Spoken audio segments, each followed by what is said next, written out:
Hello there. Welcome back to the Doctor Who Retrospective. I'm Scotty. You're not. Why is it? I guess it works. We're on series 4, episode 10. 10. Midnight. This is a companion light episode. We get Donna at the beginning, Donna at the end. She's not throughout this episode. It's actually a bottle episode, which takes place entirely on a weird, train of sorts, which is not the last episode that would take place on a train, but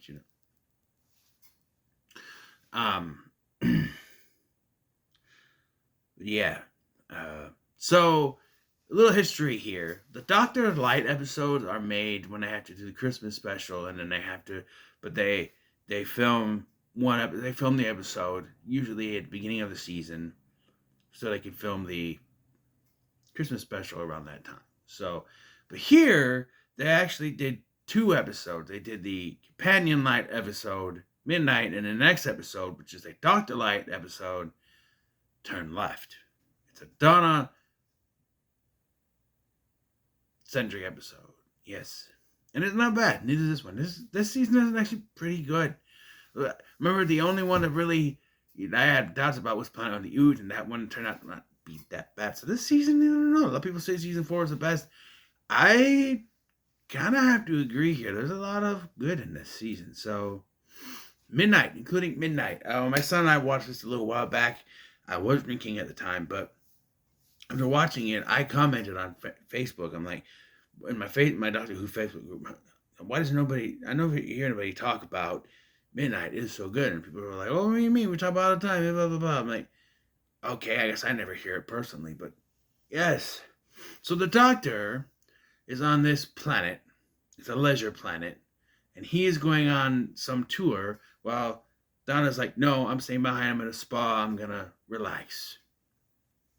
So he goes on this little tour, and they say right at the beginning that they're taking a different route because something is blocked off some other way, so they have to go in a different direction. And that is where the problem happens, because they take that route. We meet our bunch of characters. The most important one is Mrs. Sky Silvestri, or Mrs. Silvestri. She's the most important one, but I do want to point out Jethro. He's played by, and I had the actor name and I forgot it as soon as I looked. But he is actually Merlin from the BBC Merlin TV series. Yes, so Colin something. I think, I don't know. I'm usually good with names, but I can't remember the name or something like that. But yeah, his name is Jethro, which is weird for a British person to be named Jethro. That seems like a hillbilly name or something like that. Well, my name's Jethro, but nah. And there seems to be a couple, and then Jethro is there, and then there is this Mrs. Silvestri, and then there's this other guy with glasses. And yeah, and the guy that's supposed to be like the couple, the one's a black woman, he keeps yelling at her a lot, and I feel this is like an allegory for like the this is not my personal views at all, but like, because she is of that ethnicity, that what she says doesn't matter. And I know it's weird. I don't know. It's just like every time she tries to say something, at one point she's completely right about what's going on, and the guy she's with is like, "Shut up!" Like, you didn't. At one point, he just straight up yells at her, like, "You think you know anything about mechanics, but you are just average."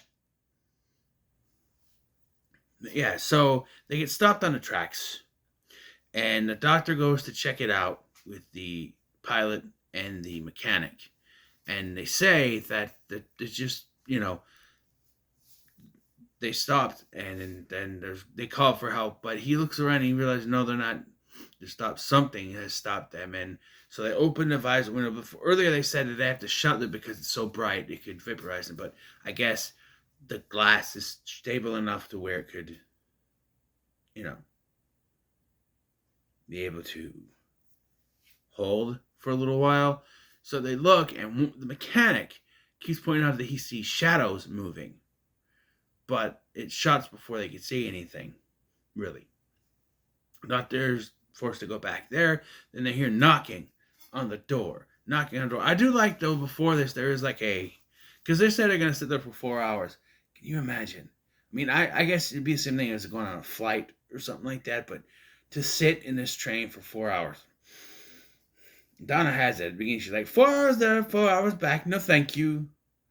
But that means she's going to have to sit there for 8 hours at the spa doing nothing, same as she would be doing on the way there. So, and I don't get why they have this kind of train when you can't look at the sights or anything because it's too bright. You know what I mean? I don't know. Basically, when they get to the thing, and no life can survive on the surface because it's too bright, I guess. But there's something there. There's something else there. So he comes knocking on the door. And eventually it shakes the whole thing and it gets into Mrs. Silvestri. Yeah, there's no bones and buts about it. What I like is they don't really explain it. They say it's an entity that lives on that planet. But they don't say what it is, where it came from, what it's there for. It's all speculation. It's all hysteria and trauma and hearsay and what's going on. No one knows what to think. And it's a Mr. Silvestri. And I want to point out this actress. It's something Sharp. Liz Sharp or something like that. She's great. She basically has to emote with her face the whole time. This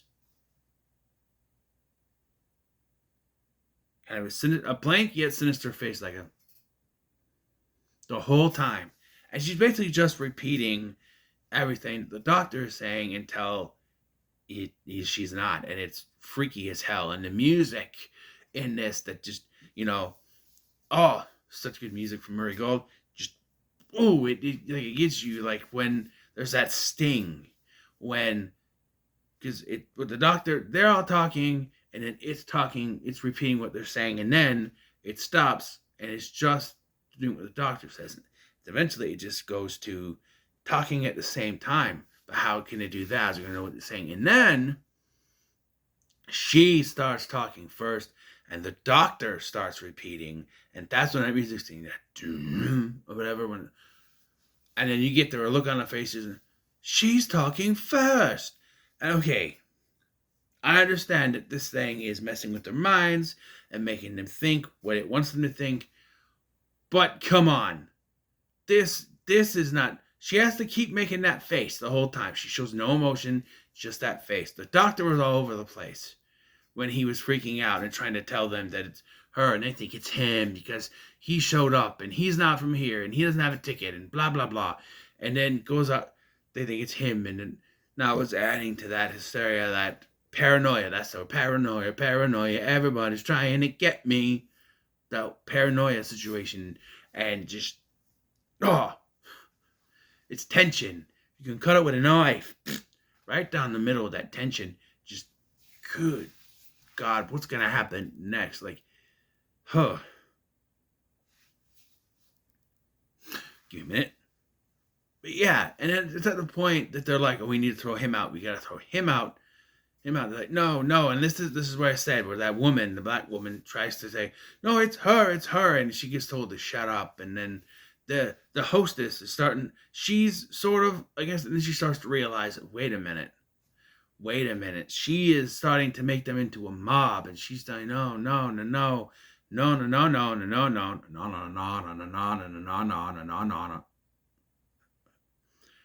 And eventually, she grabs Mrs. Silvestri, and they foreshadow this by saying you have to press the button, and there's a few seconds before it'll open, because they checked earlier when they let the thing in. So she hits it, counts, and then it blasts them. And yeah, and then there's like the doctor says, I'm okay, I'm back, I'm okay. And then there's just silence. And all you have is the look on the actors' faces. And that is molto bene, as he says. That is perfection. Because it's now these people who are coming to the realization of what they had just done. And then you had one woman that goes, I said it was her. Sure you did, lady. and it shows you that this is 2 hours later, and they're just sitting there. They were just sitting there in silence for 2 hours, waiting for them to come. Or was it 20 minutes? That makes more sense. Sitting there for 20 minutes in silence, waiting for them to come get there and rescue them. And then you have the dialogue with Doctor and Donald later, like, what are they going to do? He goes, well, they're going to have to move the Leisure Planet somewhere else. Let us just exist in the star somewhere. Yeah, that's best. You know. And, yeah, he says molto bene, and she says it back. And he's like, no, don't. Just don't. I kind of ran through it fast, but this episode is really good. And I'm hungry. I was making supper during this, and it got done. I sat here to let it cool, and I'm watching this, and they're getting towards the end. I'm like, they're getting ready to throw him out. I'm like, this is at the end of the episode. I'm like, are we already? And I looked at this is at the end of the disc. I'm like, we are. So I figured I'd just wait and I'll do this, but I'm hungry. But yeah, this is a really good episode. We're, again, much like with Series 3, we're heading towards the end of the season. So banger after banger after banger, boom, boom, boom, boom. You know what I mean? Just, yeah. So that was the Companion Light episode, the first of its kind here. And now we'll have a Doctor Light episode next. So, yes. That will lead us into the finale. And I haven't decided if I'm going to go further. I kind of want to. I just want to finish the season and then do the specials tomorrow. If I can. But, yeah. So what are your thoughts of this episode? Leave a comment, like, share, and subscribe. Like I said, I went quick, but I pretty much got everything I wanted to say from this. So it's not like I missed anything. I went through what I could, you know. But,